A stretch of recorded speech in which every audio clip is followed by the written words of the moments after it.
those were like, Yeah, I think like November sometime, I think is when we hired him. yeah, so we hired this cold calling team, and it was our buddy Steve Jordan from college, super good friend of ours, and this guy named Blake, and that went to college with us as well. And we also had some people that would come in occasionally and call for commission. They wanted to like learn how to do it, learn about wholesaling, kind of get their feet wet.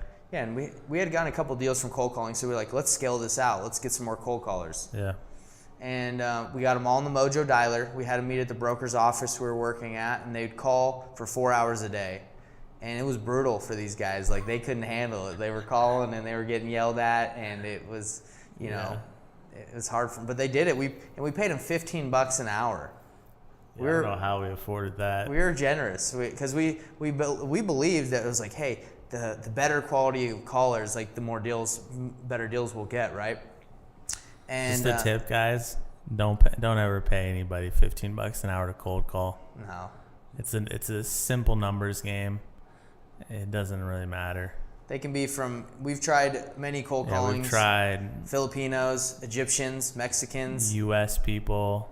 It's all kind of the same. It's all a numbers game. So honestly, the foreign people probably can handle the longevity, like how long they have to work better than the Americans can, to be honest. Yeah, I mean, if you pay $5 an hour for, a foreign person, or you outsource it overseas, you can get 3 times the amount of calling done as you do one person for $15 an hour. Yeah, and it's in all reality, they're just saying, hey, do you want to sell? That's pretty much all they can get done. Yeah, but anyway, basically finding people. Yeah. So one thing that was kind of funny is Blake, one of our cold callers that we hired, he was from Canada, and he didn't have like a place to live. He had just gotten like, he was transitioning. So we wanted to hire him because he was smart kid.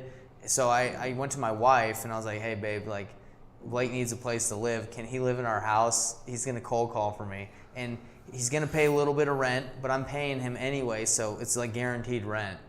She was not feeling it, but I like convinced her because I really wanted to grow the business and build our team. But I don't know how she agreed to it because like our bedroom is like in our house. Like we don't have a big house, but our bedroom's right here, and he lived in the room like right across from our bedroom, and it was just a terrible idea.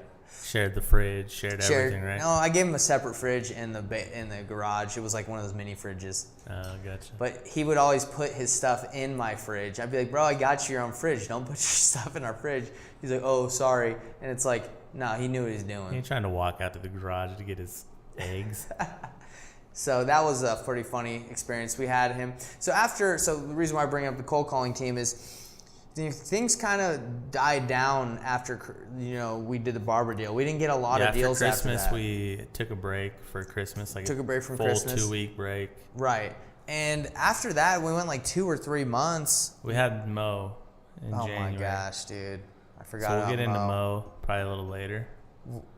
That's going to be... It's a crazy story. So Mo's we'll get into Mo at kind of the end of the podcast. Yeah, but just to let you know, cold calling, like we did get Mo's deal from cold calling, and I think that's the one that you cold called or I cold called or something. I don't remember. I just remember we went over there so many times. Yeah, that was from like previous in the year. But anyway, so the cold calling thing after hiring our guys, like they weren't producing a lot of leads or deals at that point. So I don't think either of them got any deals. Yeah. That's another reason, like, they got you to get deals from cold calling. You got to put in the time and a lot of effort, right? A lot of number. It's a totally numbers game. So they were calling for 4 hours a day. It wasn't really translating. So we kind of crushed that. We left his friends and said, "Hey guys, it's not making sense. It's not working." And the office we were working at that